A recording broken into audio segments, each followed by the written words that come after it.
¿Qué otros filósofos, pensadores nos aportan conceptos a este fenómeno de liderazgo? Bueno, hace un momento comentábamos sobre que el presidente a veces tenía reacciones un poco irascibles, violentas, que se descargaba por Twitter haciendo determinados comentarios. Yo creo que eso no correspondería a la conducta propia de un estadista, ¿no? Si uno piensa en las bases del pensamiento político y uno se va a Grecia, el pilar del pensamiento político clásico, que Aristóteles, que lo educó nada menos que Alejandro, que tenía una vocación, Alejandro Magno era una de las pocas personas de la historia que para donde miraba mandaba él, digamos, tenía, ¿no? Un claro liderazgo carismático, fuerte, o uno puede pensar más contemporáneamente en gente que tenía vocación de gobernar el mundo como Hitler, personas así.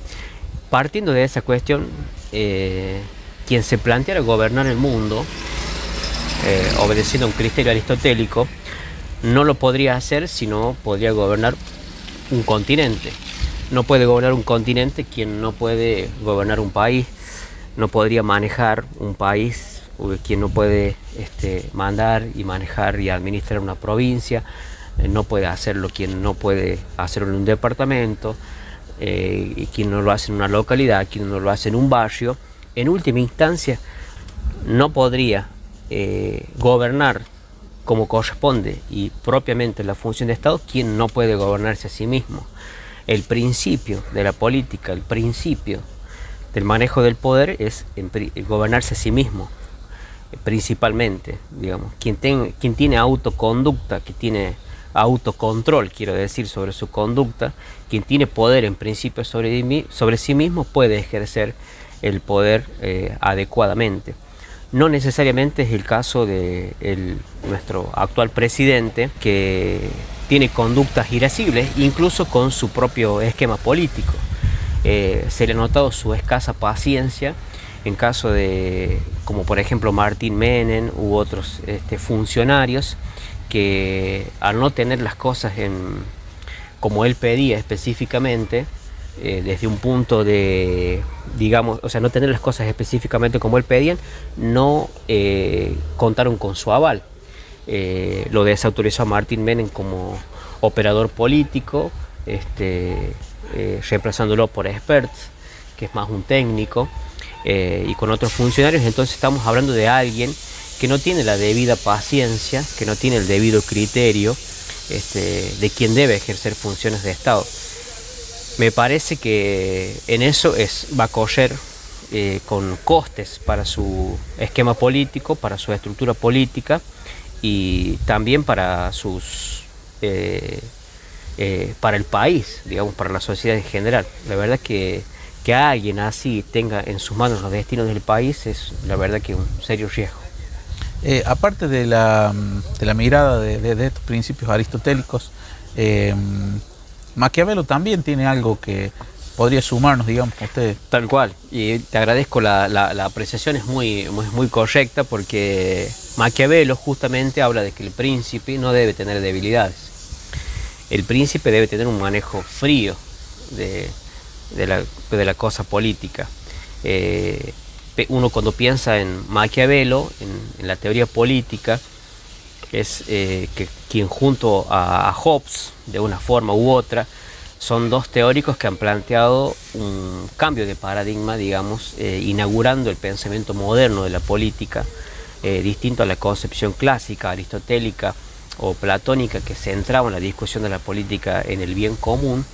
En este caso, hablamos de la política más en su carácter procedimental, como cuáles son las técnicas o a qué uno debe obedecer o ajustarse para ejercer el poder. Entonces Maquiavelo, hablaba justamente de eso, de que el príncipe debía tener una conducta no impulsiva, sino todo lo contrario, sino fría y calculadora. Es von Clausewitz, que dice que hablaba de que la política es la continuidad de la guerra por otros medios. digamos. Y hay principios que naturalmente se aplican. Cuando habla del liderazgo, Sun Tzu lo toma muy en ese mismo carácter, digamos, alguien que tiene que tener una conducta objetiva y no debe caer en las provocaciones ni en los engaños de sus oponentes. Justamente gran parte del arte de la guerra se basa en el engaño, ¿no? Hay otro principio, otra frase de la política que no me acuerdo en este momento del autor, pero que dice: en la política lo superfluo es estrictamente necesario, digamos. En la política el estratega busca confundir, busca distraer para poder saber el momento en el que atacar. Por eso en Argentina, por ejemplo, yendo al caso argentino, quien se formó bien en estos principios fue el general Perón, justamente, que fue un militar.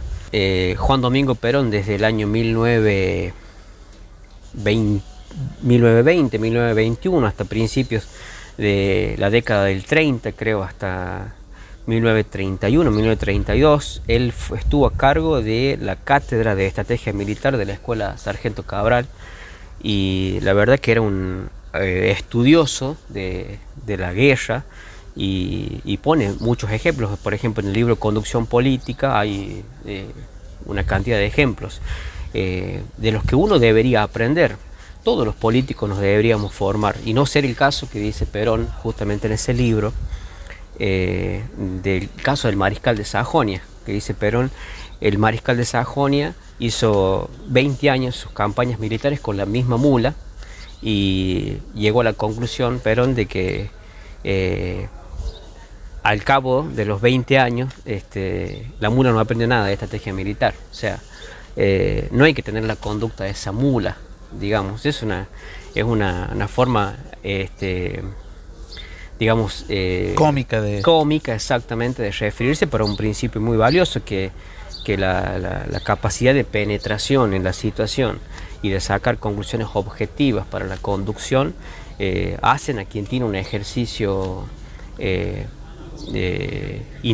o sea, un ejercicio calculado, metódico, y no a quien reacciona a cualquier, o sea, de una forma emocional, digamos. Entonces, para estar en síntesis, para estar en funciones de Estado, uno debe ser una persona absolutamente fría, metódica, y manejarse con los parámetros de la realidad.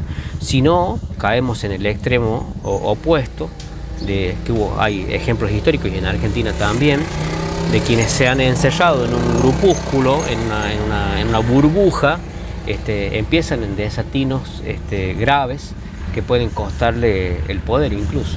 En algún momento me hablabas del diario de Irigoyen como ejemplo de esto, de que los círculos terminan creando una realidad paralela para el líder político. Claro, por ejemplo, en el caso de Irigoyen, que fue un gran líder popular, uno tiene formación peronista, yo creo que es la misma raíz popular, el radicalismo, que tuvo una conexión con el peronismo intelectual muy fuerte a través del grupo Forja. Lamentablemente Irigoyen, que era una persona también con un liderazgo muy carismático y que ganó la elección de 1928 con una abrumadora diferencia,